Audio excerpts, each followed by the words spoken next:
Sabarish. So Vaishali. So நாங்கள் ஆக்சுவலாக வந்து பள்ளிக்கரணை ஏரியாவில் 2 BHK பார்த்துட்டு இருந்தோம். ஸோ அப்போ தான் வந்து நாங்கள் எக்ஸ்ப்ளோர் பண்ணுறப்ப எங்களுக்கு வந்து மல்லே சஹானா ப்ராஜெக்ட் தெரிய வந்தது. இங்கே போனோன்னா ஸ்ரீதர் அப்படின்ட்டு மார்க்கெட்டிங் எக்ஸிக்யூட்டிவ் ஒருத்தர் இருந்தார். ஸோ அவர் எங்களை நல்லா கைட் பண்ணார். ஸோ என்னென்ன ஃபெசிலிட்டிஸ் இருக்குது அந்த மாதிரி இதெல்லாம் எக்ஸ்பிளைன் பண்ணார். எங்களுக்கு ரொம்பவே கிளியராக இருந்தது. ஸோ அந்த எக்ஸ்ப்ளனேஷன்ஸ் அதுக்கப்புறம் நாங்கள் போய் பார்க்குறப்ப ஃபஸ்ட்டு 1 BHK தான் வாங்கலான் இருந்தோம். அதுக்கப்புறம் பார்க்குறப்ப எங்களுக்கு 2 BHKவும் பிடிச்சிருந்தது. ஸோ மாடிஃபிகேஷன்ஸ் எங்களுக்கு பண்ண வேண்டிய இருந்தது.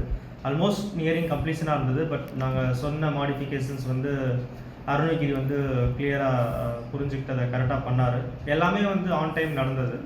ஸோ அது ஒரு குட் அவுட்கம்னு நான் சொல்லுவேன். அப்புறமா ரெஜிஸ்ட்ரேஷன் ப்ராசஸ் பொறுத்த வரைக்கும் தனசேகர் அப்படின்றவர் வந்து என்னென்ன பே பண்ணணும் அதெல்லாம் கிளியர் கட் எக்ஸ்ப்ளனேஷன்ஸ் கொடுத்து அவரே பேமெண்ட் பண்ணுறதுக்கு எல்லாமே நீட்டாக கைட் பண்ணார். அப்புறம் அங்கே ரெஜிஸ்ட்ரேஷன் ஆஃபீஸ்லேயுமே ப்ராப்பராக எல்லாமே டயத்துக்கு நடந்தது. ஸோ அதுவும் நல்லா இருந்தது. அப்புறம் வந்து full entire process from starting to end வந்து சிஆர்எம் மாதவி மேம் வந்து நல்லா ஹெல்ப் பண்ணாங்க.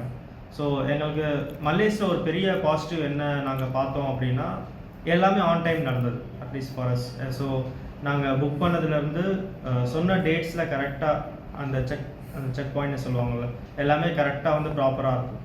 So we are happy with மல்லேஸ். ஸோ இன்றைக்கி வந்து நாங்கள் கீ ஹேண்ட் ஓவர் வாங்குகிறோம். So we are excited for new. Thanks.